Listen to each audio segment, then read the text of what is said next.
मिर्जापुर, एक छोटा सा शहर जहां दूर दूर तक फैले खेत और नदियां इसकी शांति को और गहरी करते थे।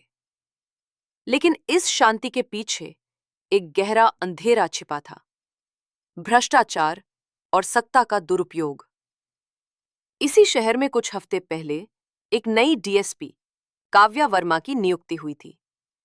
काव्या, उम्र करीब 32 साल, तेज तर्रार और ईमानदार। उसकी आंखों में एक ऐसी चमक थी जो अपराधियों को बेचैन कर देती थी।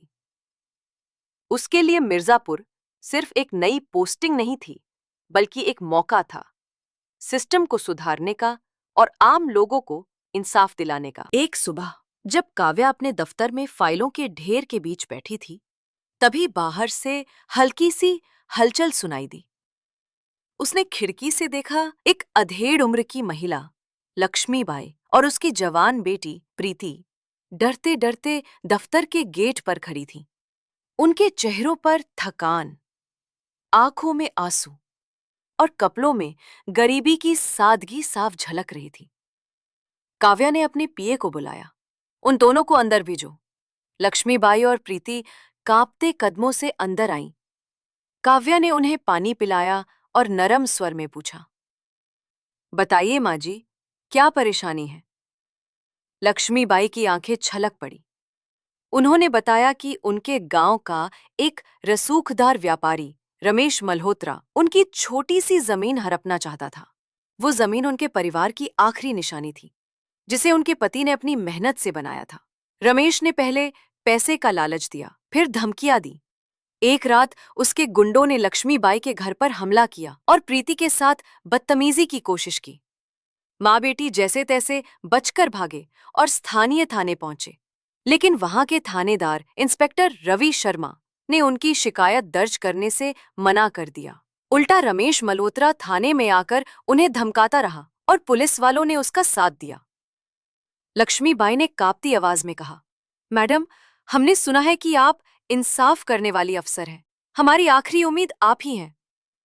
प्रीति ने रोते हुए जोड़ा, वो रमेश मल्होत्रा हमें रोज डराता है। अब तो गांव वाले भी हमसे मुंह फेर चुके हैं। काव्या का चेहरा गुस्से से तमतमा उठा। उसकी उंगलियां मेज पर रखे स्टील के गिलास पर कस गईं। उसे अपने गांव की वो औरतें याद आईं जिन्हें उसने बचपन में सताए जाते देखा था। उसने ठान लिया था कि वो इस सिस्टम का हिस्सा बनेगी, लेकिन इसे बदलने के लिए। उसने गहरी सांस ली और बोली, माँ जी, आप चिंता ना करें, आपको इंसाफ मिलेगा और आज ही मिलेगा। लेकिन मुझे आपकी मदद चाहिए। लक्ष्मीबाई ने हैरानी से पूछा, कैसी मदद बेटी? काव्या ने कहा, आपको मेरे साथ एक बार फिर उस थाने में चलना होगा। मैं आपकी बेटी बनकर चलूंगी। मैं देखना चाहती हूँ कि ये लोग आम आदमी के साथ कैसा बर्ताव करते हैं।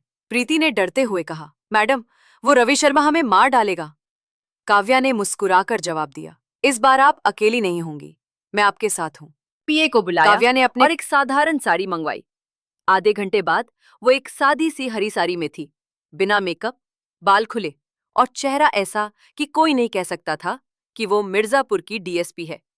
वो लक्ष्मीबाई और प्रीति के साथ एक साधारण ऑटो में बैठकर थाने की ओर चल पड़ी। रास्ते में खामोशी थी, लेकिन लक्ष्मीबाई के चेहरे पर अब डर के साथ साथ एक नई उम्मीद की चमक थी। थाने के बाहर का माहौल वैसा ही था। पुलिस वाले सुस्ता रहे थे और हवा में लापरवाही की गंध थी। काव्या, लक्ष्मीबाई और प्रीति थाने में दाखिल हुए। एक मुंशी ने उन्हें घूर कर देखा और रूखे स्वर में पूछा, क्या काम है? काव्या ने शांत स्वर में कहा, हमें शिकायत दर्ज करवानी है। इंस्पेक्टर साहब कहाँ हैं? मुंशी ने तंबाकू की पीक थूकते हुए कहा, साहब बिजी हैं, कल आना।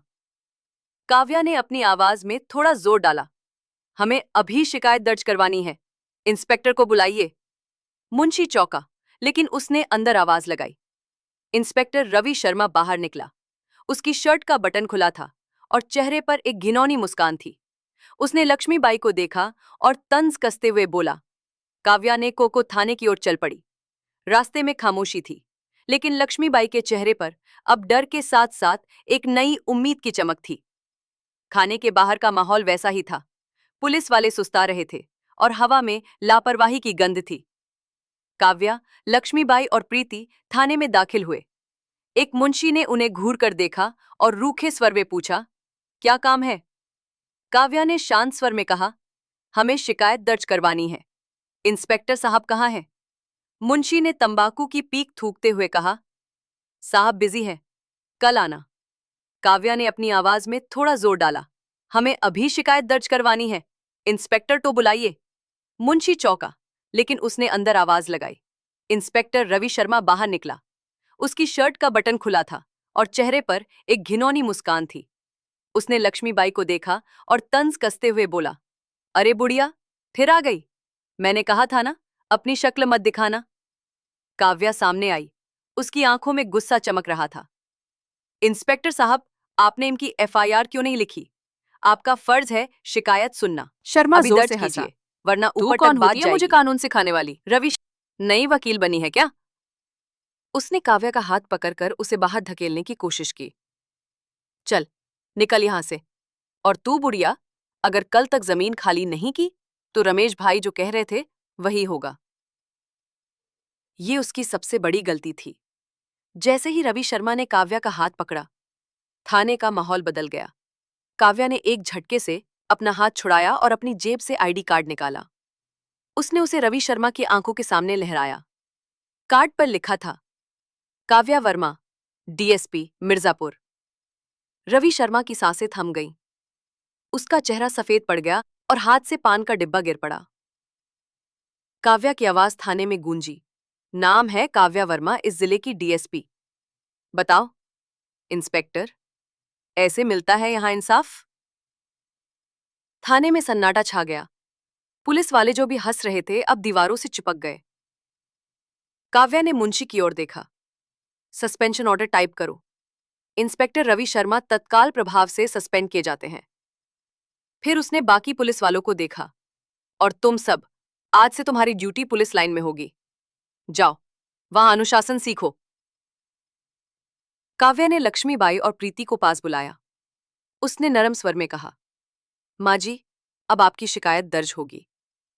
उसने खुद रवि शर्मा की कुर्सी पर बैठकर उनकी एफआईआर लिखी। उसने रमेश मल्होत्रा और रवि शर्मा के खिलाफ केस दर्ज किया। फिर उसने वायरलेस सेट उठाया। कंट्रोल, ये डीएसपी मिर्जापुर बोल रही है, एक टीम तैयार करो।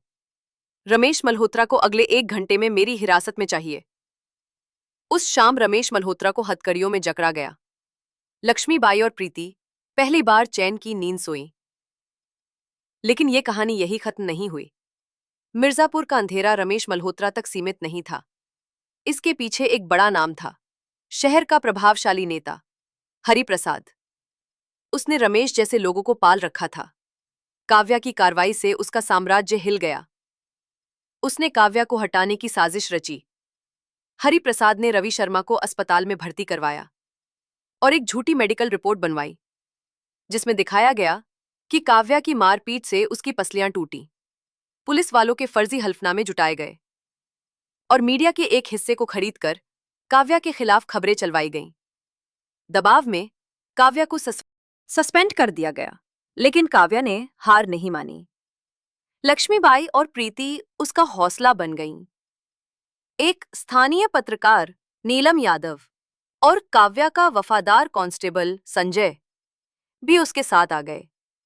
तीनों ने मिलकर हरिप्रसाद की साजिश का पर्दाफाश करने का बीड़ा उठाया।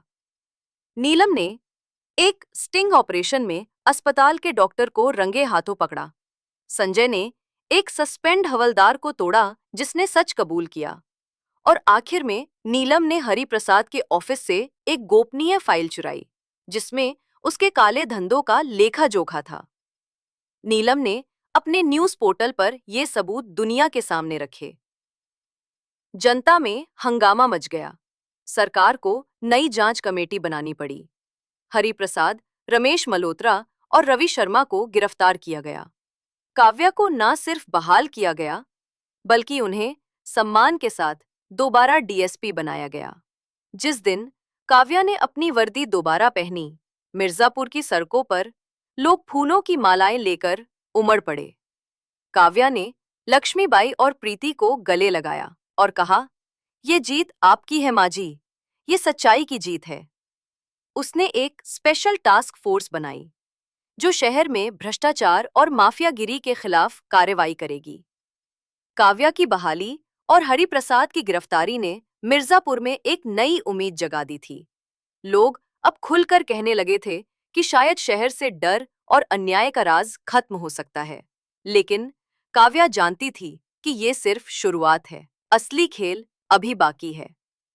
क्योंकि अपराध और भ्रष्टाचार की जड़ें बहुत गहरी थीं और ऊपर के कुछ चेहरों को हटाने से पूरा तंत्र खत्म नहीं होता। इसके पीछे और भी ताकतवर लोग थे जो अब भी परछाइयों में बैठे शहर की डोर खींच रहे थे। हरिप्रसाद जेल में था, लेकिन उसका नेटवर्क सक्रिय था। वो अंदर से ही अपने गुर्गों को आदेश भेज रहा था, गवाहों को धमकाओ, सबूत मिटाओ और काव्या को हर हाल में रास्ते से हटाओ। बहाली के सिर्फ 3 दिन बाद देर रात काव्या के घर के बाहर तेज धमाका हुआ। बाहर निकलने पर पता चला कि कोई बम नहीं, बल्कि जलता हुआ टायर पल और के लाल लिए स्याही उसकी से आंखें लिखा ठंडी हो एक गईं, खत फेंका गया था, लेकिन होठों पर जिसमें हल्की लिखा था, मुस्कान थी। काव्या वर्मा, उसने तुरंत तुम्हारा अपने समय खत्म भरोसेमंद होने वाला है। कांस्टेबल संजय को काव्या बुलाया ने खत और उठाया, कहा, एक अब वक्त आ गया है कि हम हरिप्रसाद के पूरे जाल को जड़ से उखाड़ फेंकें। पत्रकार नीलम भी मीटिंग में शामिल हुई और तीनों ने मिलकर ऑपरेशन काली जड़ का प्लान बनाया, जिसमें हरिप्रसाद के काले धंधे, अवैध हथियार सप्लाई, पैसों के लेन देन और राजनीतिक गुटों से उसके रिश्तों के सबूत जुटाने थे। नीलम ने अपनी टीम के साथ एक पुराने गोदाम में छिपाए गए हथियारों का वीडियो सबूत जुटाया। वहीं संजय ने मुखबिरों से पता लगाया कि रात में गंगा नदी के रास्ते मोटर बोट से बड़े पैमाने पर अवैध हथियार लाए जा रहे हैं। काव्या ने रात 2 बजे नदी किनारे घेराबंदी का प्लान बनाया। ठंडी हवा, घना अंधेरा और पानी की लहरों की हल्की आवाज के बीच पुलिस की एक छोटी टीम किनारे छिपकर इंतजार कर रही थी। अचानक मोटर बोट की घरघराहट सुनाई दी। नाव पास आते ही काव्या ने इशारा किया, गो। पुलिस ने नाव घेर ली और अंदर बोरियों में भरी AK-47, कारतूस और नकली नोट बरामद किए। यह कार्रवाई पूरे जिले में हलचल मचाने के लिए काफी थी, लेकिन इसने एक और बड़े खतरे को जगा दिया। मिर्जापुर का पुराना माफिया सरगना इकबाल कुरैशी, जिसने सालों से परछाइयों में रहकर अपना साम्राज्य चला रखा था, अब मैदान में उतर आया। उम्र करीब 60, चालाकी, बेरहमी और राजनीति में गहरी पकड़ के लिए कुख्यात, इकबाल ने सीधा काव्या के दिल पर वार करने का फैसला किया। उसने काव्या की मां को लखनऊ से अगवा कर लिया और घर में सिर्फ एक छोटा सा नोट छोड़ दिया, DSP साहिबा, अब देखो कानून बचा सकता है या नहीं। ये पढ़ते ही काव्या का चेहरा सख्त हो गया। उसकी आंखों में आग थी। अब यह लड़ाई सिर्फ कानून की नहीं, बल्कि व्यक्तिगत हो चुकी थी। उसने संजय और नीलम को बुलाकर कहा, अब खेल का नियम बदल गया है। हम कानून के दायरे में रहेंगे, लेकिन इस बार हर चाल का जवाब चाल से देंगे। अगला कदम था इकबाल के गढ़ में घुसना। पुराने बाजार की तंग और अंधेरी गलियों में बना उसका किला, जहां पुलिस पहले कभी जाने की हिम्मत नहीं कर पाई थी। काव्या ने अपनी टीम को 2 हिस्सों में बांटा। एक टीम को बाहर से घेराबंदी करने का आदेश दिया और खुद संजय और नीलम के साथ अंदर जाने का फैसला किया। आधी रात सन्नाटे में वे तीनों दीवारें फांदते और छतों पर चढ़ते हुए धीरे धीरे इकबाल के ठिकाने की ओर बढ़े। जैसे ही वे आंगन में पहुंचे, अचानक गोलियों की आवाज गूंज उठी। अंधेरे में गोलियां चमकी, दीवारों से टकराकर आवाज गूंजी और मिर्जापुर की सबसे खतरनाक भिड़ंत शुरू हो गई। काव्या, संजय और नीलम ने झुककर पोजीशन ली। गोलियों की बौछार के बीच वो दीवार के सहारे धीरे धीरे आगे बढ़ रही थी। इकबाल के आदमी बेहद प्रशिक्षित और निर्दयी थे, लेकिन काव्या का इरादा अडिग था। उसने इशारे से संजय को दाएं और नीलम को बाएं तरफ भेजा, खुद बीच से आगे बढ़ते हुए एक एक कर दुश्मनों को निशाना बनाया। अचानक ऊपर से एक तेज धमाका हुआ। इकबाल ने अपनी छत से हैंड ग्रेनेड फेंकने की कोशिश की, लेकिन काव्या ने तुरंत गोली चलाकर उसके हाथ को निशाना बना दिया, जिससे ग्रेनेड नीचे गिरकर उसके ही 2 गुर्गों को उड़ा ले गया। अफरा तफरी मच गई। इस मौके का फायदा उठाकर संजय ने पीछे से बिजली का कनेक्शन काट दिया। पूरा किला अंधेरे में डूब गया। अंधेरे में सिर्फ फुसफुसाहट, कदमों की आवाज और कभी-कभी चलती गोलियों की चमक थी। नीलम ने अपनी टॉर्च की हल्की रोशनी में इकबाल की छाया देखी। उसने इशारा किया और काव्या ने चुपचाप पास जाकर उसकी गर्दन पर पिस्तौल रख दी। खेल खत्म इकबाल, काव्या की ठंडी आवाज गूंजी। लेकिन इकबाल ने मुस्कुराकर कहा, खेल तो अब शुरू होगा डीएसपी साहिबा, तुम्हारी माँ। इससे पहले कि वो बात पूरी कर पाता, बाहर से पुलिस सायरन और लाउडस्पीकर की आवाज आई। सारा इलाका घेर लिया गया है, हथियार डाल दो। इकबाल के लोग एक एक कर हथियार छोड़ने लगे। लेकिन इकबाल आखिरी दाव खेलना चाहता था। उसने जेब से एक छोटा डिटोनेटर निकाला। काव्या ने बिना 1 सेकंड गवाए उसके हाथ पर जोर से वार किया। डिवाइस जमीन पर गिरा और संजय ने तुरंत उसे लात मारकर दूर फेंक दिया। इकबाल को हथकड़ी लगाकर बाहर लाया गया। तभी पुलिस वैन से काव्या की मां को सुरक्षित उतारा गया। वो थोड़ी डरी हुई थीं, लेकिन सही सलामत। सुबह की पहली किरण के साथ मिर्जापुर की गलियों में लोगों ने देखा इकबाल कुरैशी, जिसे दशकों से कोई छू भी नहीं पाया था, हथकड़ी में झुके सिर के साथ पुलिस की जीप में बैठा है। मीडिया कैमरों की फ्लैश लाइट्स में काव्या, संजय और नीलम खड़े थे। उनके चेहरों पर थकान भी थी और जीत की चमक भी। काव्या ने सिर्फ इतना कहा, ये जीत सिर्फ हमारी नहीं, मिर्जापुर के हर उस इंसान की है जो डर के साए में जी रहा था। अब ये शहर हमारा है और यहाँ कानून चलेगा, गुंडागर्दी नहीं। उस वक्त मिर्जापुर में पहली बार महसूस हुआ, अंधेरे का राज खत्म हो रहा है और एक नए सवेरा आने वाला है। ये कहानी हमें सिखाती है कि सच्चाई और हिम्मत के सामने कोई अंधेरा नहीं टिक सकता।